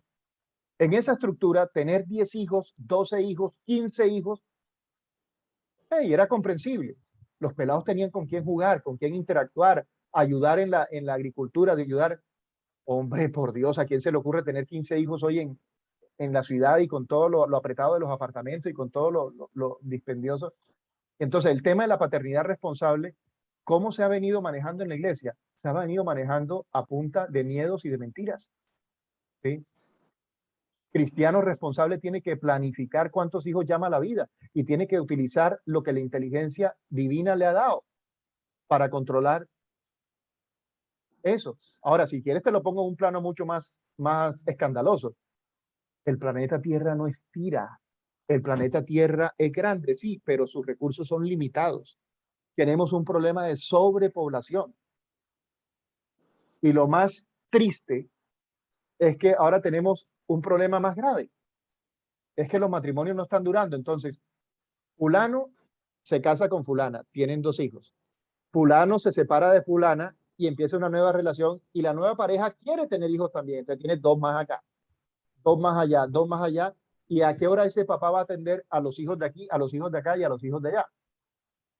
Entonces tenemos un problema serio a nivel psicológico, a nivel educativo, a nivel de desarrollo social. ¿Qué está diciendo la fe frente a eso? ¿Qué está diciendo la fe frente al tema de la paternidad responsable?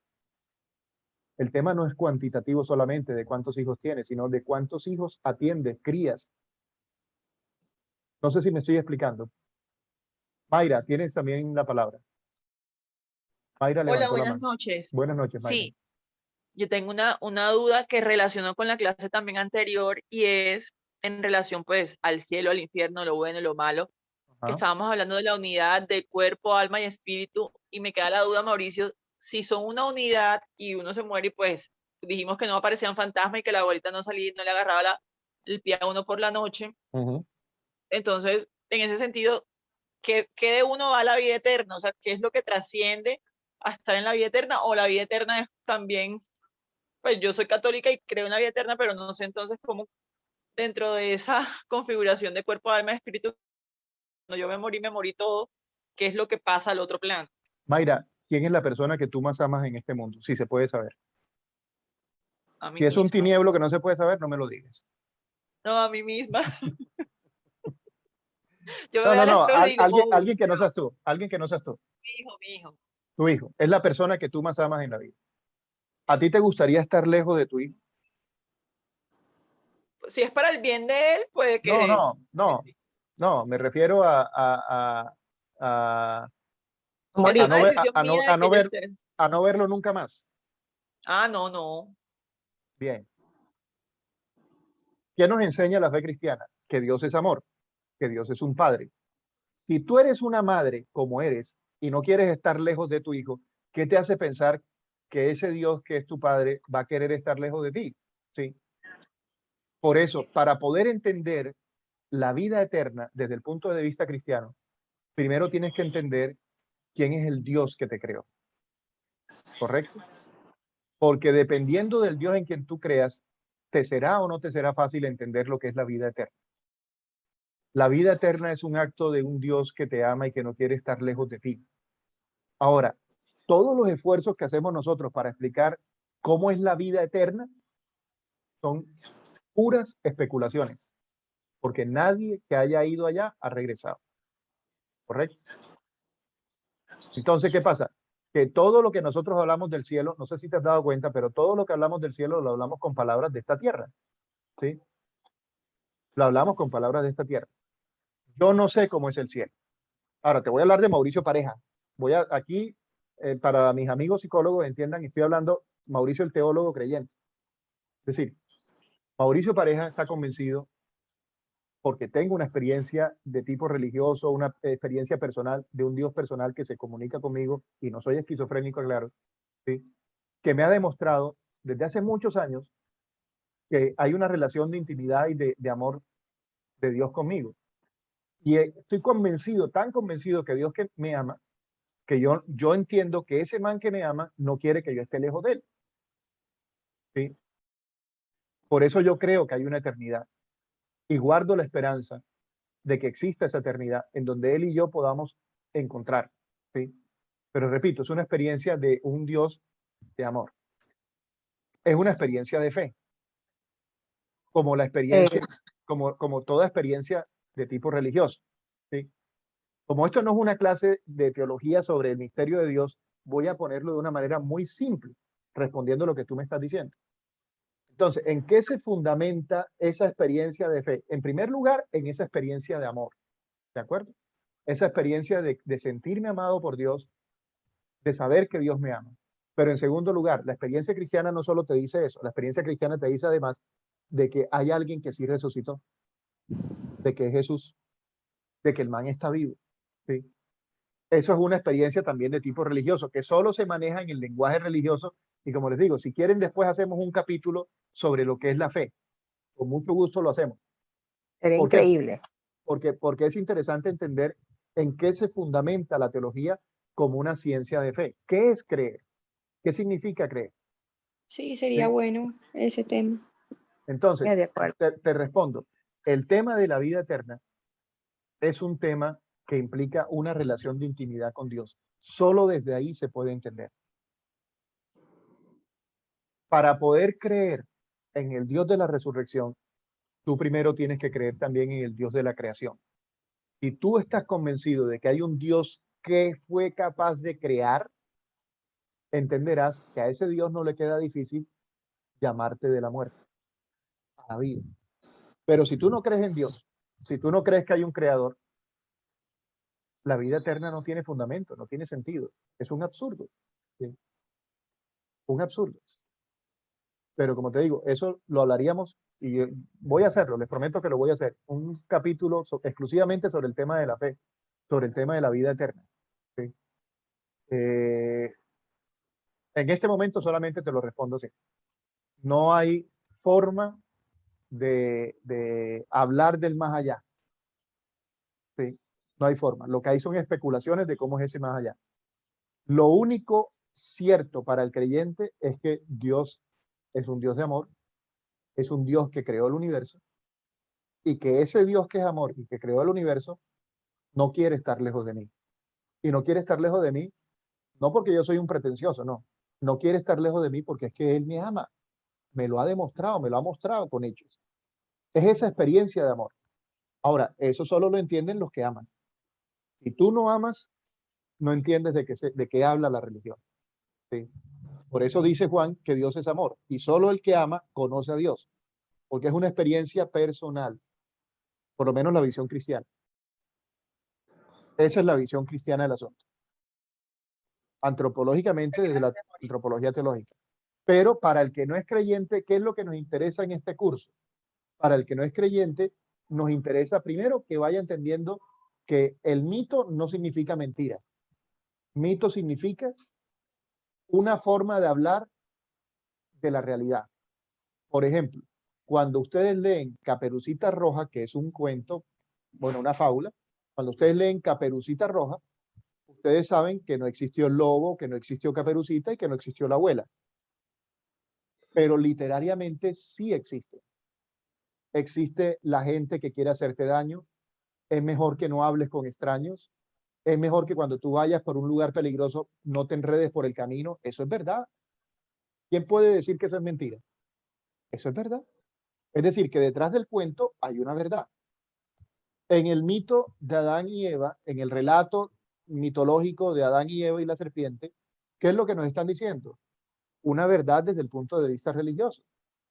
El ser humano tiene una conciencia moral y que esa conciencia moral no está habilitada para decidir, sino para discernir. El ser humano no decide, discierne en materia moral desde el punto de vista religioso. Es Dios quien pone las reglas. ¿Por qué? Porque Él es el creador. Voy a decirlo como se dice en el lenguaje de barrio. Él es el dueño del balón. Bueno, no sé si alguien más levantó la mano por acá. Tania tenía la mano Sí, levantada allí. sí, sí. Sí, te escucho. Yo quería preguntar algo. Bueno, no, mejor dicho, reconfirmar lo que usted dijo, ¿no? Ajá. La fe es una experiencia muy personal, es algo que nace en los seres humanos y que nos acerca a Dios y pues el creer en Él es algo muy, muy íntimo. Yo también, al igual que usted, pienso que Dios tiene un amor tan inmenso para los seres humanos y nos acerca tanto a Él, pero es si tú quieres, Él te da libre albedrío, Él no te obliga a nada. Tania, Más eso es sin el amor. embargo, cuando Eso es el así amor. es, Amor obligado no es amor. exacto, exacto. Entonces yo pienso que cuando en la Biblia está, ¿verdad? Que incluso dice que cuando que se una el hombre con la mujer para que forme un solo ser, ¿verdad? Pero el que no, el que quiera servir a Dios, ¿verdad? Se mantenga alejado de eso porque le quita el tiempo para dedicárselo al Señor. Entonces, en la Biblia lo dice. Entonces, yo pienso que si nosotros tenemos libre albedrío, los sacerdotes también deben tener el libre albedrío para ser capaces de decir, bueno, yo tengo que conocerme. Si voy a ser capaz de ser célibe, si voy a ser capaz, como se dice morochamente acá, de mantener mis hormonas y mi cabeza sintonizados en lo que yo creo, en lo que yo pienso, en todo ese amor, ¿verdad? Entonces yo voy a poder ser un buen sacerdote, pero si yo me conozco, tengo un conocimiento de mí y yo sé que no voy a poderlo hacer, ¿para qué me voy a meter a mentirle a Dios y a los demás? O sea, creo que eso es no ser sincero. Claro. Y por lo menos en mi persona, yo diría, no, ya me conozco, yo sé que no voy a poder o no tengo ese don, pues no lo hago. Amo a mi Dios, sirvo a mi Dios y trato todos los días de apegarme más a Él y serle fiel, ¿no verdad?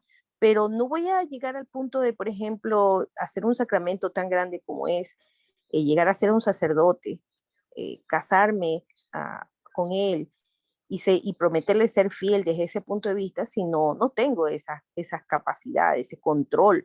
Y por eso es que han habido sacerdotes santos. El Padre Pío, por ejemplo, es alguien a quien yo admiro muchísimo, Sí. porque él era tentado todo el tiempo por Satanás.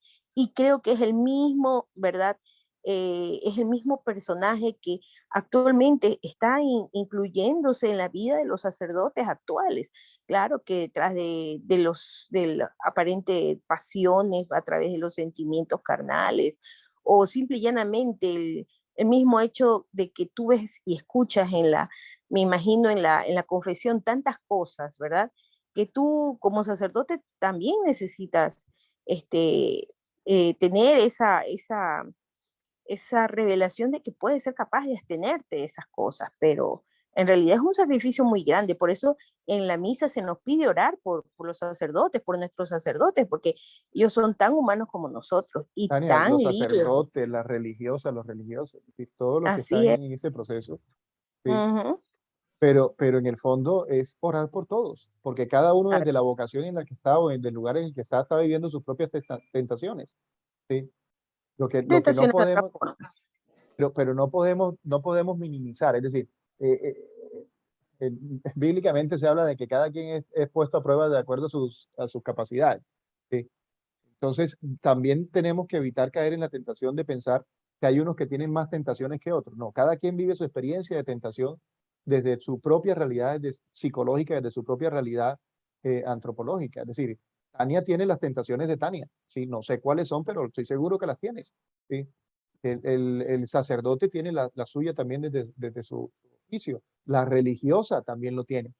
El otro día alguien me comentaba, ay, es que las monjitas son tan buenas, ellas nunca tienen tentaciones ahí en ese.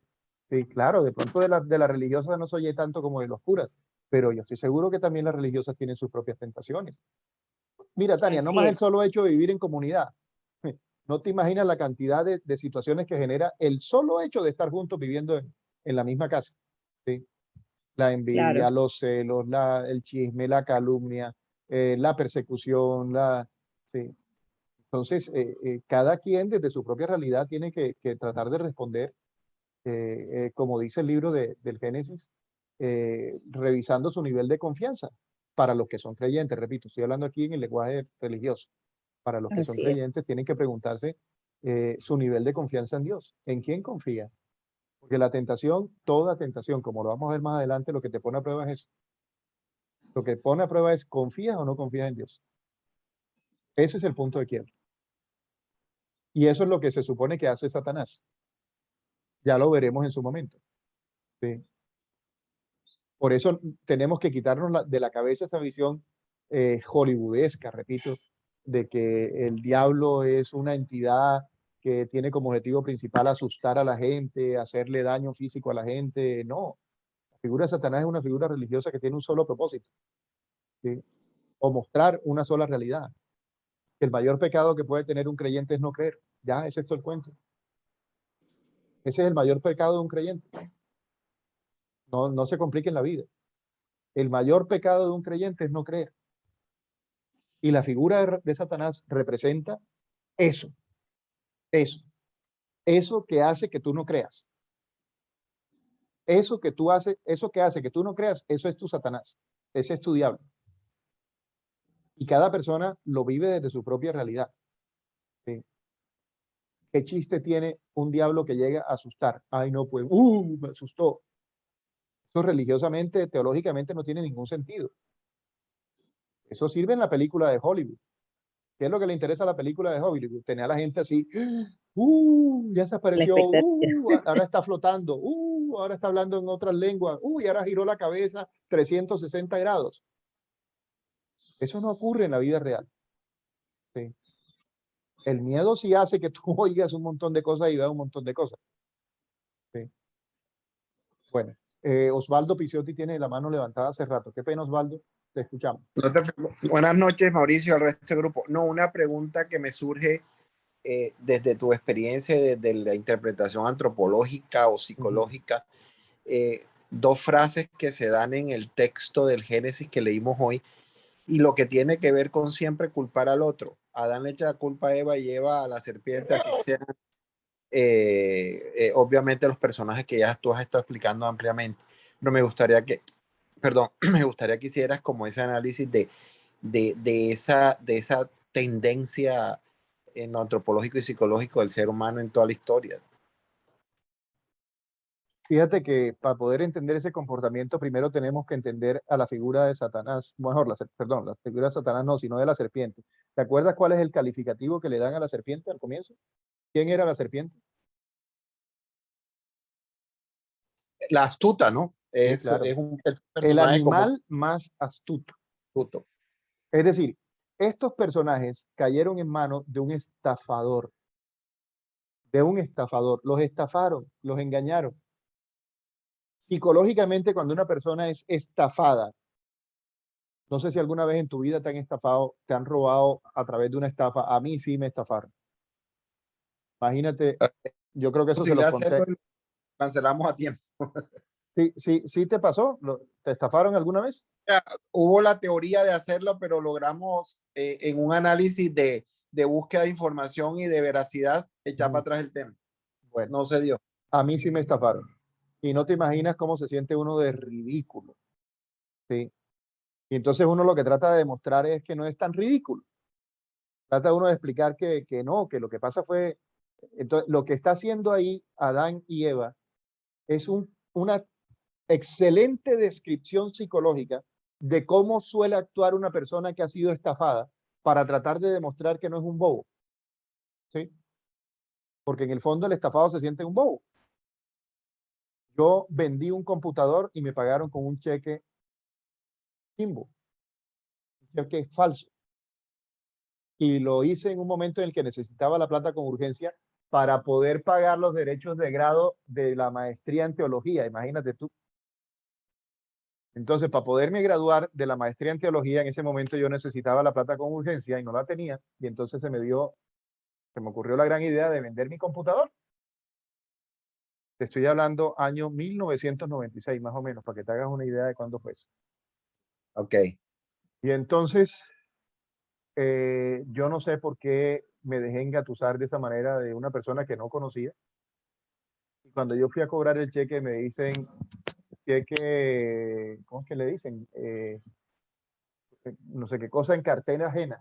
Sin Algo fondo, así. ¿no? No dicen cheque Ah. sin fondo, sino cheque cruzado o robado en cartera ajena, algo así. Cuando yo le dije, bueno, y explíqueme qué es eso. No, es un cheque chimbo, me dijeron. Y yo, miércoles, ¿y ahora qué hago? ¿Sí? Entonces, esa sensación de ser un bobo, de haber sido estafado, de ser tan ingenuo, de ser tan, ¿sí? Entonces, ¿qué tenemos? Una Eva que no es capaz de reconocer su ingenuidad, su inocencia, por dárselas de viva, ¿oíste? Por dárselas de viva. Por Así eso es. dicen que el más vivo era la serpiente. Por eso empiezan diciendo así, por dárselas de viva. ¿Qué pasó con Adán? También se las quiso dar de vivo. Entonces, lo que van a demostrar en su diálogo es que ellos no son tan vivos, no son tan bobos, que no son tan bobos. Por eso, la primera afirmación la suelta Adán cuando Dios le pregunta, cuéntame, ¿y tú por qué sabes que estás desnudo? ¿Qué es la desnudez? Es quedar en evidencia que eres un bobo. Esa es la desnudez. Quedar en pelota. ¿Qué significa eso? Que desnudaron tu ignorancia. Tú que querías ser sabio, ahora lo que estás demostrando es lo bruto que eres. ¿Sí? Tú que te las dabas de vivo, estás demostrando lo bobo que eres. Eso es lo bonito del relato. Que estas palabras duras que Sí, estoy ok. diciendo yo, porque son duras, el texto no te las dice. El texto no es grosero, el texto es muy educado, muy decente. ¿Sí? Pero yo sí te las digo porque eso es lo que te está diciendo. Con todas esas palabras bonitas, lo que te está diciendo es mira lo bobo que eres. Mira lo ingenuo que eres. No que se supone que ibas a ser sabio ahora que comías del árbol. ¿Sí? Todas las palabras que utiliza el estafador y todas las palabras que utiliza el estafado. Las palabras del estafador son engañosas. Las palabras del engañado son agresivas. evasivas, hirientes. Cuando Dios le pregunta a Adán, ¿qué le responde Adán a la pregunta de Dios? La mujer que tú me Me diste. diste. La mujer que tú me diste. ¿Qué es lo que le estás diciendo? Si tú no me hubieras dado esa mujer, nada hubiera pasado. Por lo tanto, el silogismo se resuelve de esta manera. La culpa es tuya. Mi culpa no es. Aquí al que se le ocurrió darme esa mujer fuiste tú. Es decir, echarle la culpa al otro, diciendo al otro, el bobo eres tú. Yo no soy bobo, yo creí en ti. Mira que el bobo fuiste tú. ¿Y qué es lo que dice Eva? Ah, no. Ah, no. La serpiente me dijo, y como decías tú ahorita, Waldo, siempre evadiendo la responsabilidad. Siempre evadiendo la responsabilidad. Todo el desastre que están viviendo los sacerdotes hoy en día en su vida a nivel psicológico, todo el desastre que está viviendo la iglesia en la actualidad, ¿de quién es la culpa? Del diablo. El diablo que es puerco, el diablo que está cada vez más poderoso atacando a la iglesia. Esa es la respuesta fácil, ¿oyeron? Esa es la respuesta del que está siendo estafado. ¿Cuál sería la respuesta más honesta? La respuesta más honesta sería, hombre, vamos a mirar qué es lo que está sucediendo porque de verdad tenemos un problema serio en la iglesia. Los líderes no lideran. ¿Y saben por qué no lideran? Porque tienen rabo de paja. Eso sería más honesto. Eso sería mucho más sincero. ¿Y saben cuál es el rabo de paja más peligroso que tienen los curas hoy en día? Que no están unidos. Cada uno es un francotirador. Cada uno es un rey en su feudo. Un príncipe en su feudo. Vayan a mirar a ver si la parroquia de aquí trabaja junto con la parroquia de acá. Pregúntense a ver cuántas parroquias vecinas trabajan de verdad como comunidad cristiana. No, esta parroquia por acá, esta por acá, cada una es por su lado. Por su lado. Parroquias ricas construyendo templos hermosos, comunidades pobres que no tienen ni siquiera un saloncito donde reunirse. Y no estoy hablando de parroquias que están lejos, ¿oyeron? Estoy hablando de parroquias que están a 5 minutos. Pienso nomás en Cartagena, la parroquia Boca Grande y la parroquia Tierraboma, para no ir más lejos. Si creen que estoy inventando, observen eso nada más. 5 minutos en lancha. Una comunidad que desborda en la opulencia y en la riqueza, y una comunidad pobre que ni siquiera tiene cura propia. Estamos hablando de comunidades afrodescendientes. Comunidades que ya cada vez están siendo más invadidas por la ciudad. ¿Dónde están los pastores? ¿Dónde están los sacerdotes? Y entonces, ¿qué pasa? Ante la escasez de sacerdotes, meten al primero que se le atraviese, con un control de calidad terrible, pésimo. No, porque es que Dios es el que llama, Dios es el que elige. Ajá, y entonces, ¿para qué no dio inteligencia? ¿Por qué no hacen un control de calidad también de los sacerdotes que están ordenando? No, es que eso no se puede, porque es que hay que confiar en la providencia divina, no seamos bobos, hombre. O es que las evidencias no les demuestran el precio que se está pagando tan alto por esa irresponsabilidad. Nayib Serpa tiene la mano levantada, no sé si fue que se te quedó levantada hace rato o si hay otra pregunta. Gracias, Mauricio, muy claro. Gracias.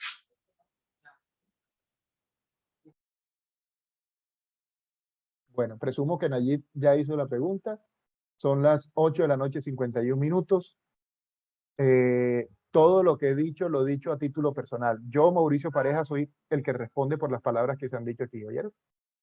No confundan que no lo estoy diciendo a título de ninguna institución ni de ninguna, lo digo a título propio. Yo soy responsable de cada palabra que se está pronunciando en este curso, en este encuentro. Si alguien tiene algún comentario que hacerme, me lo hace a mí directamente. Bueno. Voy a mirar aquí en el chat, dice Cisne García desde La Dorada Caldas, Laura Portillo, cuando por fin encontré la respuesta total, sí, me cambiaron las preguntas, eso es verdad. Todo va claro, gracias. ¿Quién decide? ¿Alguien me puede recordar qué debo preguntarme para poder discernir? Antes de tomar una decisión, hay que ver, hay que juzgar y hay que actuar. Así se procede cuando uno va a discernir, Laura. Ver es recoger la información. Juzgar es interpretarla, entenderla, criticarla, juzgarla. Y actuar es ser coherente con lo que uno va encontrando en ese proceso. Metáforas, dice Lucy, muchas gracias por la información, muy interesante, gracias, muy claro todo, excelente, buenas noches Mauricio. Bueno, creo que no hay más preguntas por acá. Si no hay más preguntas por acá, quiero terminar diciendo algo. Yo soy consciente, ¿oyeron? Que esto es una generalización. Hay sacerdotes honestos, sacerdotes que con sinceridad están dando su vida por el Evangelio. Y la dan por una sencilla razón, porque conocen a Dios, porque confían en Dios. Hay religiosas que son, no más, miren la monja que devolvieron en este día la libertad, la religiosa que estaba prisionera de esos grupos terroristas, monjas que son totalmente desconocidas, totalmente ignoradas porque estamos en una iglesia machista. Lamentablemente. Son miles, millones de monjas que están trabajando en el mundo de manera, mire, vean, silenciosa, come callado. ¿Cuántos laicos, cuántos catequistas? Pero bueno, no quiero sonar a pesimista. Es decir, si yo fuera pesimista, pues simplemente apague el ánimo y no estaría hablando aquí. Yo creo que la historia no se le ha salido de las manos a Dios. Dios es Dios y sigue siendo Dios. Pero respeta profundamente la libertad humana. Profundamente. Y no se les olvide, es un Dios misericordioso. Misericordioso. El nombre de Dios es misericordia, dice el Papa Francisco. ¿Te caíste? Levántate. ¿No puedes? Déjate ayudar. ¿Qué es la misericordia? Anótenlo para que no se les olvide. La misericordia es el tiempo que Dios te da para que endereces tu camino. Esa es la misericordia. La misericordia es el tiempo que Dios te regala para que tú endereces tu camino. La buena noticia es que Dios te da un tiempo, ¿viste? La mala noticia es que ese tiempo prescribe. Aprovechalo. Aprovechalo. Muchas gracias. Nos vemos la próxima semana. Hagan la tarea. Por el chat le mandaré las tareas para que ustedes puedan revisarlas, mirarlas. Y sobre todo, que pierdan el miedo a esa visión mágica, falsa, de la fe y de la religión. Y para que los que son cristianos no les dé miedo levantar la mano y decir, hey, soy cristiano. No, que los cristianos no pueden hablar porque los cristianos no son científicos, no son... Falso. Falso. No se dejen matonear. Pero tampoco matoneen, ¿oye? Ya no es tiempo de matoneos. La iglesia durante muchos años matoneó a la gente. Y ahora le están dando de la misma medicina. Ya es hora de que superemos los matoneos y aprendamos a escucharnos y a dialogar. Feliz noche. 8 de la noche, 56 minutos. La grabación se las hago llegar después. Chao. Gracias y bendiciones, Mauricio. Vamos, Mauricio. Gracias, Mauricio. Feliz fin de semana. Gracias. Oiga, feliz fin de semana largo. Aquí en Sí, Colombia. señor. Mauricio, gracias, excelente. Gracias, gracias. esté Gracias y muy bien. bendiciones para todos.